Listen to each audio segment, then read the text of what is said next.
Salve, salve, galera de Apaixonados! Estamos aqui hoje, mais uma segunda-feira, 3 horas da tarde, com uma matéria fantástica. Um dos carros mais bonitos e mais cobiçados da Chevrolet em todos os anos. É a Bel Air 1957, do nosso amigo Ulisses. Muito obrigado por você receber a gente, você abriu suas portas aqui pra gente. E ele tem logo duas cupês. Uma 6 cilindros e uma V8. E é o que nós vamos falar agora para vocês sobre essas duas maravilhas. Ulisses, o que você me fala desses carros? Os dois carros já estão comigo há alguns anos, né? Já há um tempinho, 20 anos essa daqui e 30 anos essa, né? Então eu já... 20 e 30 anos na sua mão só. Né? Eu comprei esse carro em 1986. Ele era de um cara que corria de Stock Car, ele tinha uns Opalas. E esse carro tinha um motor de Opala 6 cilindros Stock Car. E tinha 2 bancos de Malibu. Entendeu? Ele era verde metálico com teto preto. Eu andei com ele um bom tempo desse jeito, né? Tal, mas aí um dia eu falei, não, vou fazer ela inteira e vou fazer ela na cor original. Quando eu estava mexendo no carro, eu descobri essa cor. Ela era originalmente V8, né? E ela era essa cor, esse chamado Canyon Coral e India Ivory. E aí você deu um pouco da tua cara para ele? Sim, dei um pouquinho da minha cara para ele. Porque esses carros eles têm uns probleminha meio chatinho de freio. Eles são meio ruins, você freia, trava uma roda traseira, então o freio dele não é uma grande coisa. Então eu coloquei o kit americano de freio a disco, né, com hidrovácuo, acrescentei um motor 350, com 283 é bom. Você manteve o mesmo câmbio? O mesmo câmbio, o câmbio original 3 marchas. Ele existia no V8 mecânico e dramático. Esse carro era V8 dramático, mas eu passei ele para V8 mecânico. Tá? Então ele tem um motor 350. O diferencial você trocou também? O diferencial mantém também, é dele também. Porque o motor já vem mais forte, né? Dá pra... E esse 350 é um motor de ano 74, não chega a ser aquela coisa, né? Então é um motorzinho que tem uns 260 cavalos, não é nada de espetacular. Se fosse para mexer no motor mesmo, fazer ele bater uns 400, 500, aí não daria. Esse câmbio nem o diferencial não aguentaria. Tá. Mas por isso...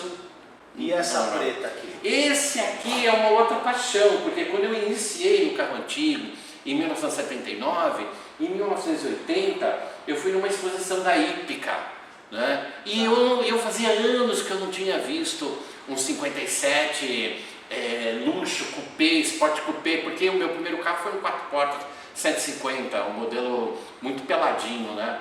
E quando eu vi esse carro, eu fiquei alucinado. Ele estava na exposição, eu tirei algumas fotos, eu olhei, e essa escama que ele tem, esses detalhes, esses requintes que ele tem, e eu fiquei assim, apaixonado. E 16 anos depois, surgiu a oportunidade de eu comprar ele. Mesmo que você havia visto... Exatamente, eu tenho fotos minhas que eu tirei desse carro em 1980. E aí eu consegui comprar ele em 1996.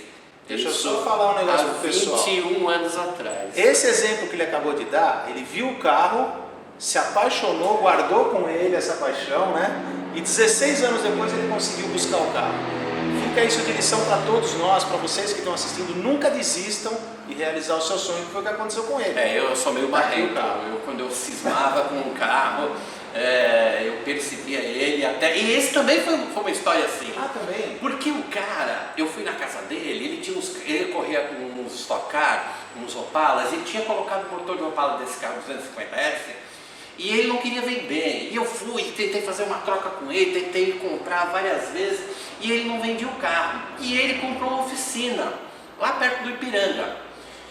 Um dia eu cheguei na casa dele, o carro não estava lá. Aí a mãe dele me atendeu e falou que ele tinha comprado uma oficina montada e que o carro estava lá. Aí eu fui na oficina, conversei com ele, ele já tinha desmontado o carro inteiro para fazer, né? Queria restaurar o carro e tal. E aí eu desisti porque ele já tinha desmontado o carro. Eu falei, agora desmontou, perde peça, perde freezer e tal. Eu falei, deixa para lá. Mas eu peguei, passou um ano mais ou menos, eu voltei lá na oficina para conversar com ele de novo. Quando eu cheguei lá, a oficina tinha fechado. E aí eu voltei na casa dele, a mãe dele falou, ele fechou a oficina e foi tudo pro desmanche. Nossa. Aí eu falei, caraca, rapaz, ele me estragou aquele carro, me cortou o carro no desmanche. Poxa vida. E esqueci o assunto. Uns 2 anos ou 3 depois, chegou um amigo meu na minha loja, ele já tinha oficina, eu já tinha uma loja de carros antigos, e ele comentou que ele tinha visto uma Bel Air 57, coupé com motor 250S, verde metálica completo, preto, e com 2 bancos de Malibu. Eu falei, pô, não é possível, isso é muita coincidência. Como é que é esse carro? Aí ele começou a explicar, eu falei, mas esse carro não existe mais, foi desmanchado. Não, então eu vou te trazer o carro no sábado, que o cara tá vendendo, e aí eu combinei uma comissão com ele e tal, e ele chegou, era esse o carro. Então esse também foi a mesma coisa, eu persegui este e esse carro, os dois, tanto é que agora eles vão ficar aqui. Sim, agora e não saiu até hoje. Deixa eu te perguntar uma coisa, quantas Bel Air já passaram na tua mão? Mais ou menos. Você já está há muitos anos com... Sim, comecei em 79 com aquele 150 que eu te mostrei. E você sempre no Tricheve? Sempre Tricheve. Tive algumas Impalas, tive Camaros, tive Corvette. Sim, o 55, 6 e 7 coupé. Tive conversível, 56, 55. Passou alguns carros muito legais, Impalas, Camaro, 67, 68, que eu gosto muito, Impala 61, Impala 59 coupé, 58, que eu amo. Mas não dá para guardar tudo aqui, não dá para ter 10, 15 carros. Você tem que ter uma estrutura para ter 10 carros, 12 carros. Eu acho que Bel Air, sinceramente, contando 150, 210, coupé com coluna, 4 portas, tudo, entre 150 e 200 Bel Air. Você tá brincando? Bel Air, só Bel Air. Só né? Bel Air? Só 150, só 55, 6 e 7. Impalas, Chevrolet 58, por exemplo, eu tive uns 15, 20, eu tive umas 6 cupês Impala, depois eu tive Bel Air 58, eu tive 4 portas, Del Rey, Biscayne, 59 eu tive Biscayne, tive Perua, 60, que eu tive Impala 60 conversível, tive 61 conversível, 62, 63, 64, 63, então eu tive tudo, tive 4 portas com coluna, sem coluna, SS coupé, SS conversível, Nossa. Malibu, 64, 65, 66, 67, então eu tive tudo Chevrolet, eu sou apaixonado por Chevrolet. Então, mas eles Impala mais umas 100 e poucas, mais Camaro uns 15 ou 20, muito. E não é mentira não, eu tenho foto de tudo. Eu sei que não é, eu sei que não é. Se fosse para publicar tudo, daria uma meia hora de publicação, entendeu? Só das fotos, entendeu? No meu Facebook tem bastante coisa, muita história que eu conto, dos Bel Air que eu comprei, da onde eu encontrei, cada um tem uma história, né? Nessa época existia muita história. Anos 80, final dos anos 70, até meados dos anos 80, você ganhava um carro desse. Ganhava, é verdade. Uma vez eu lembro que eu fui na casa de uma senhora, ela tinha uns 55, 4 portas, e eu perguntei se ela vendia. Ela falou, você gosta disso? Eu falei, gosto, senhora, tal, minha senhora quer vender, não, foi do meu marido, ele morreu, tal, tudo, eu não vou vender não, você pode pegar o carro e levar para você. E aí eu retirei o carro. Ela me deu o carro. Que beleza. Entendeu? Então isso acontecia muito. Você comprava esses carros no preço muito baixo. Não o coupé, o conversível. Sim. Mas 4 portas, assim, umas versões assim um pouco mais... O pessoal queria desocupar o espaço. Muito, né? tinha desocupado. Teve uma época de crise de combustível também, não teve? Teve. Então, no final dos anos 70, começo dos anos 80, o posto fechava 8 horas, né? 81, 82. Não abria de sábado e domingo? Não abria de sábado e domingo, então tinha aquele mercado negro de gasolina, todo mundo tinha um galão de gasolina em casa, entendeu? Então era complicado. E esses carros caíram muito de preço. Sim.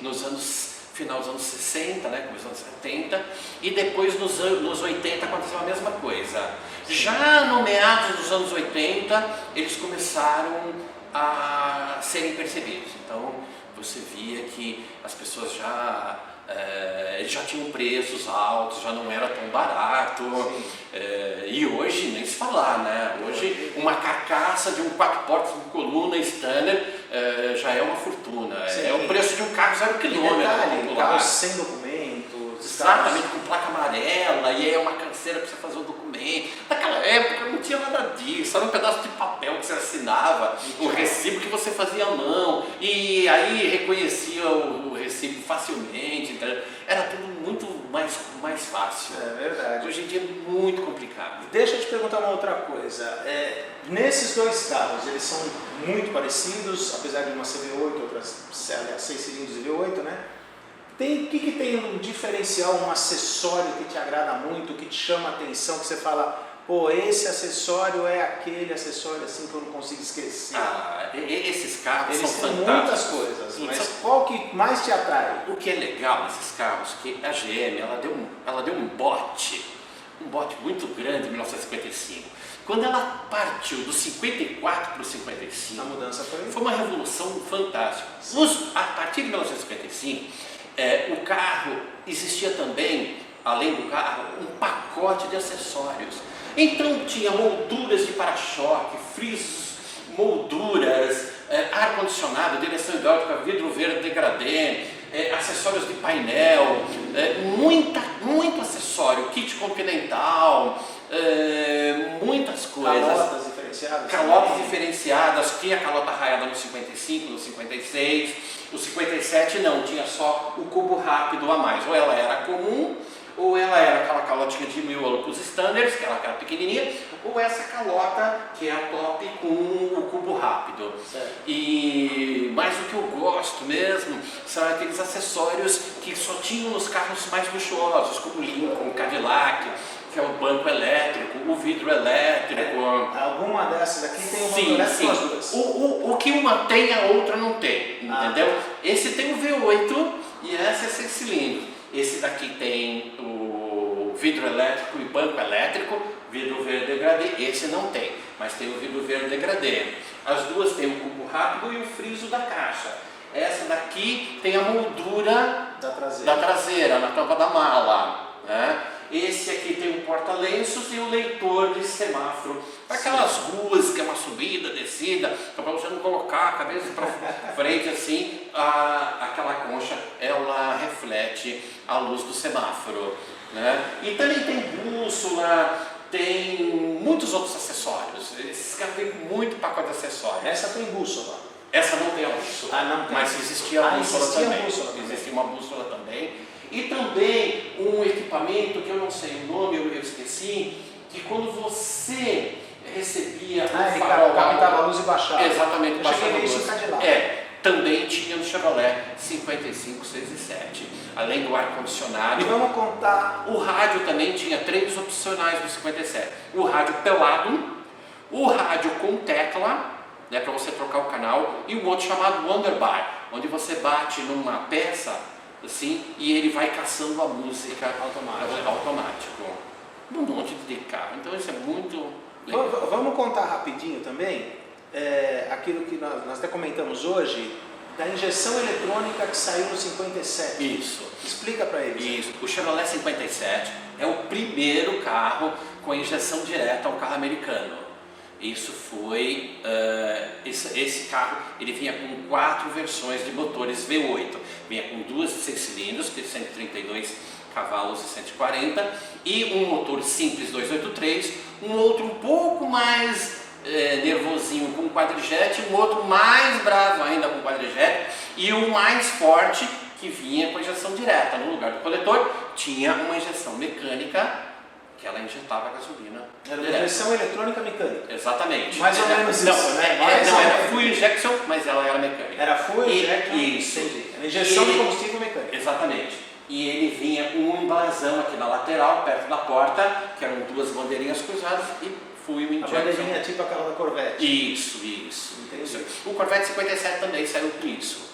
E a Chevrolet Corvette começou a colocar os motores V8 que saíam no 55 e no 56 nos Corvettes a partir de 1955 também. Que até assim, no 53 e 54 usava esse Blue Flame também com 3 carburadores. Eu já vi muito anúncio já disso aí no eBay. Eu sou louco para comprar pro meu carro, mas não dá. Sim. Gente, agora só mais uma coisinha que eu vou falar aqui do nosso amigo Ulisses. Hoje, a outra paixão dele, que já vem também das antigas, né, são brinquedos. Ele compra, vende, ele dá assessoria, ele coleciona brinquedos antigos, tá? Então, se vocês quiserem comprar, vender, trocar, negociar, tudo isso aí, podem procurar ele, vai ter os contatos dele aí no final da matéria, né, Ulisses? Ok, obrigado. Que hoje é o comércio dele, é a brincadeira que virou comércio, né? Sim, na verdade. eu tinha oficina, né? Restaurei muitos carros. Esse carro, inclusive, foi restaurado por mim. Eu fiz alguns 57 conversíveis, fiz 55 e tal, mas aí eu parei, acabei cansando.